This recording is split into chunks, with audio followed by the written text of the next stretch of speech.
In the beginning of every civilization, there's always been an attempt to understand origins. For some, it is the story of divine creation. For others, the unfolding of natural processes. Yet both narratives often intertwine.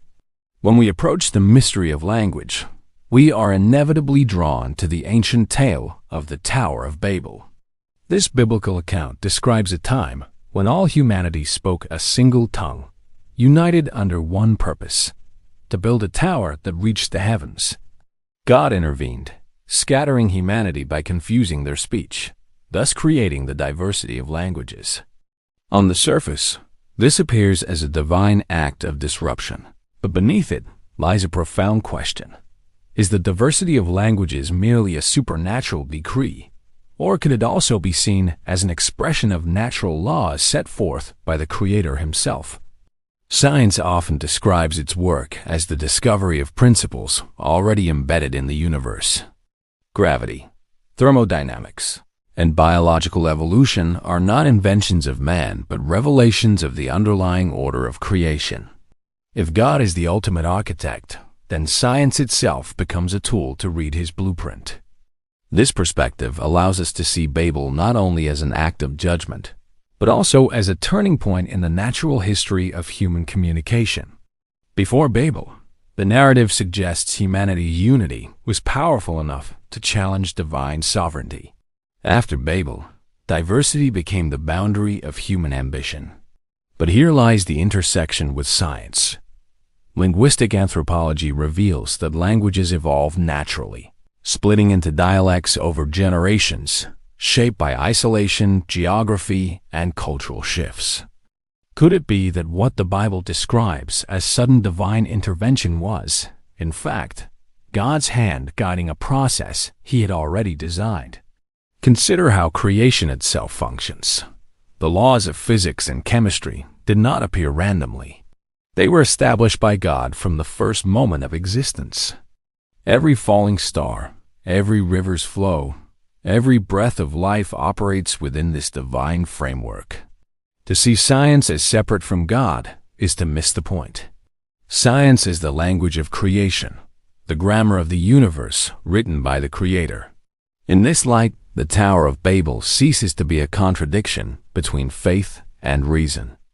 Instead, it becomes a convergence, a moment where divine intervention and natural law intersected. God did not only confuse languages arbitrarily. He revealed the potential for linguistic diversity that was already embedded within the human capacity for speech. Linguistics tells us that children naturally develop new structures of language when exposed to variation. Over time, speech communities drift apart, inventing new words, rules, and identities. Was Babel then a miraculous acceleration of this process? Perhaps, but whether sudden or gradual, it still reflects God's sovereignty. The story of Babel reminds us that creation is not static. Just as stars explode to give birth to new worlds, languages divide to form new cultures. Both are governed by the same principle. God is the source, and science is the lens through which we glimpse his work. In this sense, Babel becomes less of a myth and more of a revelation about how divine will and natural order are never truly separate. The question we must wrestle with is not whether Babel was miracle or science, but whether we are willing to see both as parts of the same truth. The human voice has always carried more than sound. It carries identity, culture, and memory. When the story of Babel describes the sudden scattering of tongues, it speaks to the deepest reality of humanity. We are both united and divided by language.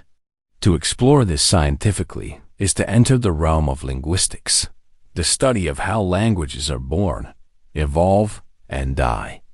One of the most striking discoveries of modern linguistics is that all languages share a common foundation. Whether spoken in the jungles of the Amazon or the streets of Tokyo, every language is built upon universal structures that guide how humans create meaning. This has led some scholars to theorize about a proto-language, a single ancestral tongue from which all modern languages descended. Does this not echo the Babel narrative? The Bible tells us humanity once spoke a single language before it fractured into many. Linguistics suggests something remarkably similar, that once long ago our speech was unified. But how did the process unfold? As communities separated geographically, their speech patterns began to diverge.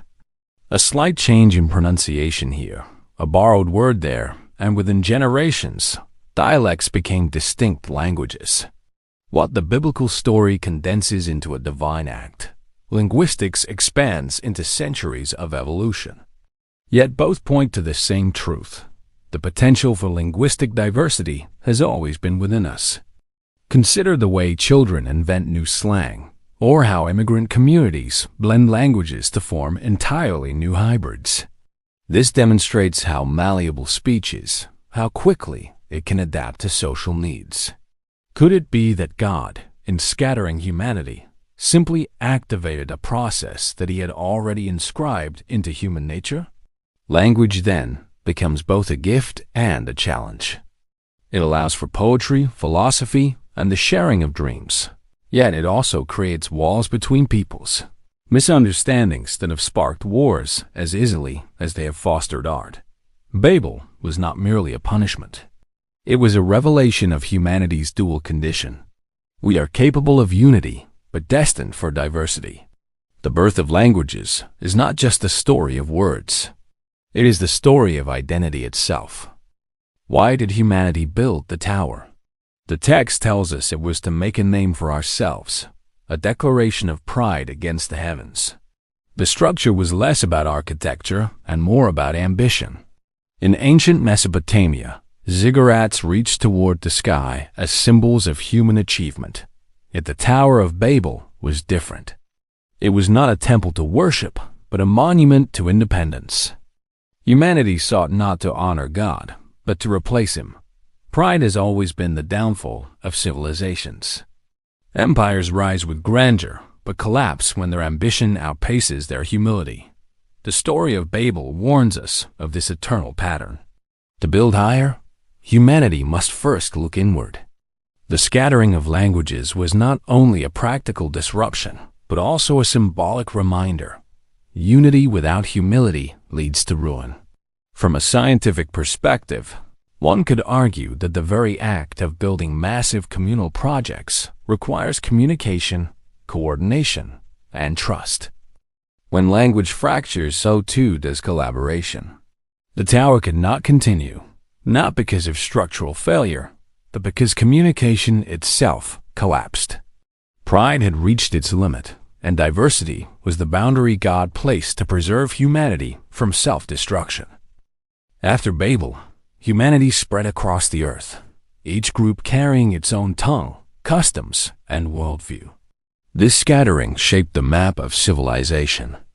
Linguistic families grew like branches from the same tree. Indo-European, Semitic, Sino-Tibetan, Bantu. Each carried echoes of the original voice, yet each transformed into something new. Anthropologists see this as the origin of cultural identity. Nations are not only defined by land, but by language. To speak a tongue is to belong, to be part of a story larger than oneself. Yet this gift of diversity also became a curse. Misunderstandings led to isolation, suspicion, and conflict. Still, through this scattering, God's design for humanity unfolded. Just as seeds must be scattered to bear fruit, humanity's dispersal allowed for the flourishing of cultures, philosophies, and innovations. The scattering was not merely punishment. It was preparation for a world where diversity would one day become strength. The story of Babel is not unique to the Bible. Across cultures, we find echoes of a great disruption of human speech. In Sumerian myths, there are tales of divine beings confusing language. In Native American traditions, stories tell of tribes once united in speech until the Great Spirit divided them. Even in Greek mythology, the multiplicity of tongues was seen as both a gift and a barrier. Could it be that these myths preserve fragments of a shared memory, a collective echo of a moment when humanity's voice fractured? Historians debate whether Babel is literal or symbolic, yet its resonance is undeniable. The persistence of the theme across civilizations suggests it taps into a universal truth. Language is central to what it means to be human, and its division has always been felt as both loss and necessity. Whether as legend or historical event, Babel stands as a monument in humanity's imagination, a reminder that our greatest unity and greatest division are found in the words we speak. Modern science seeks to understand language not through myth but through evidence, studying phonetics, syntax, and the ways languages evolve. Yet even here, we find mystery. Why is the human brain uniquely wired for complex speech? Why do children acquire language so effortlessly, while machines struggle to replicate it? For believers, the answer is simple. Language is divine. It is the breath of God within humanity, the echo of "Let there be light." Evolutionary linguistics explains the mechanisms, but theology explains the meaning. Both are necessary. Without science, faith risks ignorance. Without faith, science risks emptiness. The Tower of Babel becomes a bridge between these two domains, a story that invites us to see the hand of God in the unfolding of natural processes. Language is not random. It is purposeful.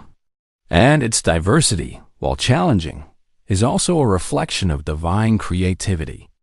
Though languages divide us, they also point to a deeper unity. Music, art, mathematics, these transcend speech. Even silence can communicate love, fear, or awe. The Babel story reminds us that human unity cannot rest on language alone. It must be built upon something greater. In Christian thought, this finds fulfillment at Pentecost, where the Spirit enabled the apostles to speak in many tongues, reversing Babel's curse by creating unity in diversity. What was once confusion became communion.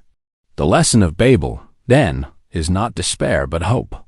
Our differences are not barriers to overcome, but invitations to discover deeper truths about one another. Linguistics or legend, science or scripture, the Tower of Babel continues to teach us that the power of language lies not in uniformity, but in the harmony of diversity. Humanity's voice is many, yet its song can still be one.